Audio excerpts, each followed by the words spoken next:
Hello and welcome to the very latest episode of the Real Health Podcast with me, Karl Henry, in association with Laya Healthcare. Folks, this is my latest 10 top tips episode. These are really popular. People love them and request them all the time. On today's episode, I thought I'd bring you one how to health-proof your life. 10 really simple tips to get you through the day in a really healthy way. Taking all the advice and tips on board can be difficult, so let's make it, as ever, really, really simple. And if you have any questions whatsoever, you know where we are. We're realhealth@independent.ie. Okay, let's kick it off. Tip number 1 is all based around sleep. And we've done sleep episodes in the past, and I keep coming back to it as the foundation for health every single time. The better your sleep, the better everything else in terms of your day, your motivation, your exercise, your recovery, your food, your weight loss, if weight loss is one of your goals. It all happens from sleep and sleeping properly.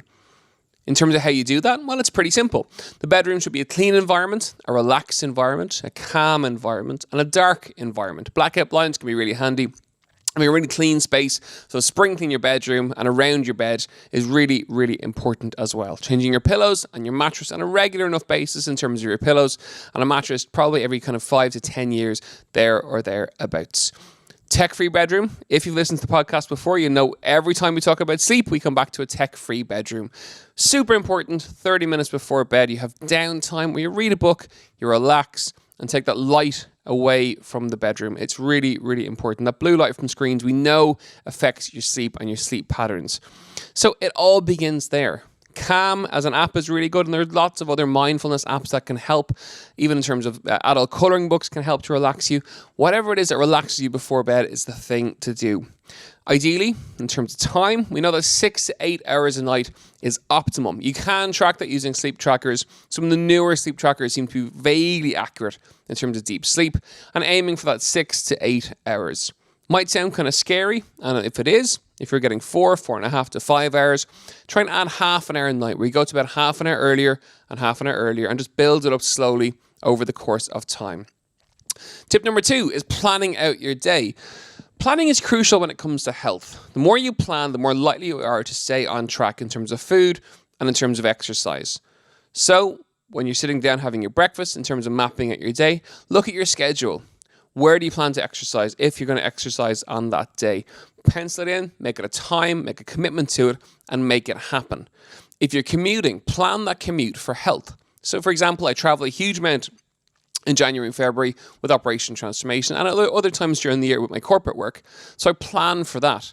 What I mean by that is my car is full of fruit, nuts, seeds, water, all the stuff I want to have around me while I'm commuting. Because if it's there, chances are I'll eat it. And if it's not there, chances are when I stop for fuel or for electricity, now that I've gone to an electric car, I'm going to be more likely to have something from the forecourt that I really don't want to have. So putting all the stuff in the car is really important, and planning. If you're commuting on the train or on the bus, having a backpack with fruit, nuts, seeds, or a homemade snack like homemade protein balls means you're more likely to stay healthy all the way through your day. Mapping it out, putting a little bit of time aside and planning it out is really, really important. For me, it's old school. I do it every single Sunday. I map out my day, and then every morning when I get up, I have a look at my diary. I know where I am, what I'm doing, and I map around it and plan around it as much as I possibly can. Tip number 3.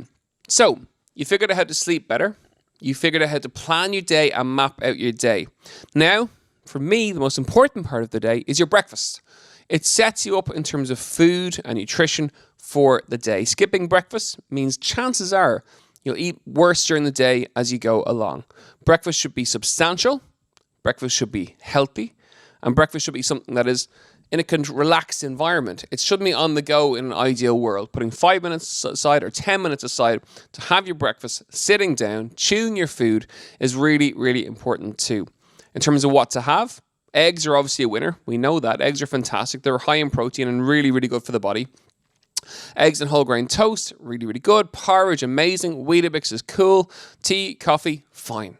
They're all really simple ways to get a healthy breakfast in. Overnight oats, very trendy, very popular, and really handy if you are eating on the go. It's a very easy way to get something kind of nutritious to take with you, and very simple to make as well. Getting that breakfast meal in is really important. We know people who have breakfast are healthier in the long term and will lose more weight in the long term as well. So don't skip that meal, whatever you do.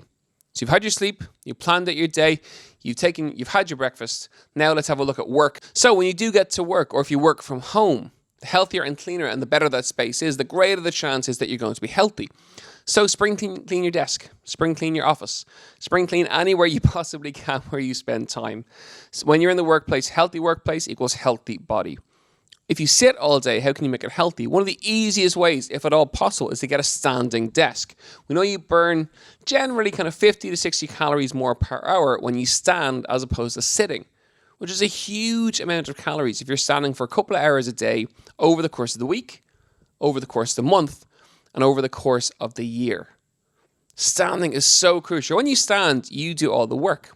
If you're sitting listening to the podcast right now, the chair is doing all the work for you. Your body is doing absolutely nothing when it comes to health. It's not holding your body up. It's not holding your head up. The chair is doing all the work.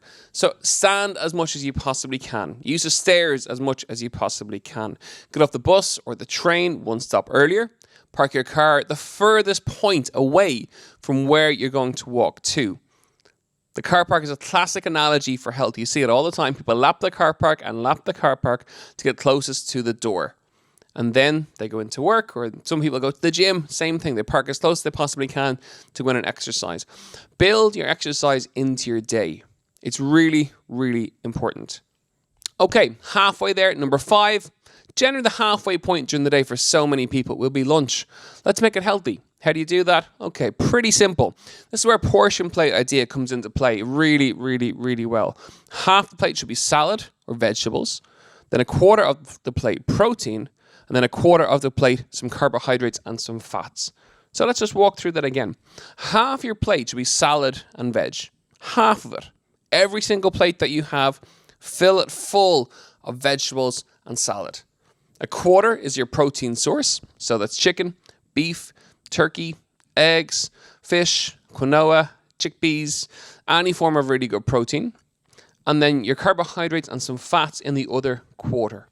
If you're having a wrap or brown bread or anything like that, simple. Same rule applies. Protein and color, brown or whole grain in terms of the kind of bread that you have. Or else ideally make your own bread, even better. So let's recap. 5 really simple tips so far. First is your sleep. Second is planning. Third is breakfast. Fourth is your workplace and spring cleaning the workplace. And 5 is a healthy lunch. So far, there's nothing too scary there. Those tips are very, very easy to implement. They're very important. And what it comes back to all the way is planning and mapping out and looking at different areas of your life and how you can health-proof them. Very simple, very doable. The advice, I suppose, in terms of the podcast is to put them into action and try them and see how you go. Tip number 6, really important, is snacking during the day and snacking healthily. So, for example, with my clients, they'll generally eat every 3 hours over the course of the day. So breakfast, snack, lunch, snack, dinner. So every 3 hours we get some kind of food in. That's really, really important in terms of blood sugar levels, in terms of energy, and in terms of fullness and feeling full. How do you do it? We've looked at breakfast options. We've looked at lunch options. In terms of snacks, pretty simple. Nuts are fantastic. The key thing is once they're not covered in anything, so not in chocolate, not in yogurt, not in anything whatsoever, because, well, they're not so healthy. Nuts on their own are amazing. So almonds, cashew nuts, Brazil nuts, really, really, really good and really simple and really yummy. In terms of portion size, it's palm full every single time. It's not a palm pyramid or the max amount you can fit on your palm. It's a palm full. And it's a really, really good guideline. If, like me, you find you want to have the whole bag, which is never good, very simple, portion them out. Get the little Tupperware containers, put a portion in each and have 2 Tupperware containers with you over the course of the day, having one snack about 11 o'clock and one snack at about roughly 3 o'clock, there or thereabouts. Other very healthy snacks. Obviously, fruit is a really good one. And fruit and nut butters go together really, really well. Very trendy at the moment. Nut butters are really funky. Combine them with some fruit, so an apple or banana, and the protein from the nut butter works really, really well with the fruit in terms of energy levels and in terms of fullness as well. Other snacks, Greek yogurt with some fruit or some nuts, Perfect. Again, a small portion. Whole grain Revita with some protein or some fish, really, really good as well. Hummus can be really good with cucumber or celery. Just really simple snacks that work for your day. It's not rocket science, but the key thing is we keep you full during the day, full of energy during the day as well, and feeling really, really good. That's what health is all about. So remember, for my clients, it's every 3 hours. Breakfast, snack, lunch, snack, and dinner. Tip number 7 is to talk. It's a really simple and really random tip, but we live in a society who texts. I am one of those people. I'm glued to my phone. I send a huge amount of text messages every single day. A tip I picked up about a year ago is to talk more. I was at an event and a lecture, and the lecturer was speaking about this. It's a really simple tip. We don't talk that much anymore. So talk in your day as much as possible. Ideally, talk to people who are positive and people who are healthy. Positive people that have a positive impact on your day. If you spend it with people who are moaning and bitching and giving out about their employer or their friend or their partner, well, that's going to bring you down too. If you're hanging around people who are empowering you, who are positive, who are glass half full as opposed to glass half empty types of people, chances are that's going to rub off on you too. And it's a really simple way to surround yourself with positivity. We've always said that on the show, you'll know if you've listened in, that to be healthier, surround yourself with healthier people. And the same goes for positivity and a positive mindset. Surround yourself with people who are positive as well. The more talk you get into your day, the healthier you're going to be. Think of it as a very, very low-key counseling session in some respects. Just talking is so powerful. Chatting about your day, about work, about whatever. It's a really powerful way just to feel good and to get away from screens and technology and put it back to old school. And it's a very, very simple way to do it. So far, we've gone through your day from the very beginning through to lunch, through to a snack. Now we're getting towards the post-work commute. How do you do that healthily? Well, it's all back to planning. So it's having your stuff ready to go, having the stuff in your bag, walking a little bit more, getting off the stop one stop early, parking further away, walking to the car, and having water with you. Never go home on an empty stomach, ever. That is rule number 1 for how to go home from work. If you do, chances are you'll ring a takeaway on the way home, or you will be hungry and you'll go for the freezer or the fridge or the unhealthy stuff that you really don't want to go near. So always eat something on the way home, especially if your commute is really, really long. I have clients now who are commuting 2 hours or more in the evening time. They have stuff in the car with them on the way home. They'll snack in the car on the way home, and they'll get home feeling kind of full and making a better choice and a healthier dinner. When you get home, let's have a look at dinner. Again, pull it back to that portion plate concept. Half the plate, draw a line down the center, should be veg or salad. Then your protein source, and then some carbohydrates and some fats. Really, it transforms people's opinion of how a meal should be. If you struggle with portion size, you can get a portion plate, which will kind of give you ideas of how big those portions should be. But protein should be a fistful, veg and salad, half the plate, and then your carbohydrates, basically a fistful as well. Makes it really, really easy. One of the key things for dinner in terms of lifestyle and being busy is to prep them. Or what we do in our household is we make double portions. So if we're cooking dinner, we'll do double portions and we'll store half of it in the freezer. Therefore, you're not kind of batch cooking half the day on a Sunday. You're very simply storing 2 portions every time you cook a dinner. And that freezer kind of full of healthy dinners builds up very, very quickly over the course of a week or 2. That can be very, very handy. Or if you are cooking dinner, just make it simple. Protein, veg, salad, really easy. One of the key things, if you are eating very, very late, have a lighter meal later in the evening and your heavier meal earlier in the day. What I mean by lighter, fish and salad, fantastic. Avoid kind of the red meat because it takes more time to break it down. Ideally, fish is a form of protein, or even eggs. A lot of the time, if I'm home late, I will have scrambled eggs on whole grain toast with some avocado as dinner. It's very light and it's really, really filling as well. And it's a really healthy way, if I'm home very late, to get some good food into me before I go to bed and I don't feel overly full. In an ideal world, it's 2 hours before you go to bed from your last meal. Ideally a little bit more, but certainly 2 hours is a really good guideline in terms of a minimum. Okay, how you doing so far? Don't forget, the top tips episodes are never rocket science. It's never really, really difficult, but they're just simple tips that make a big difference to your health. And that's really important. Tip number 9 is a brain dump.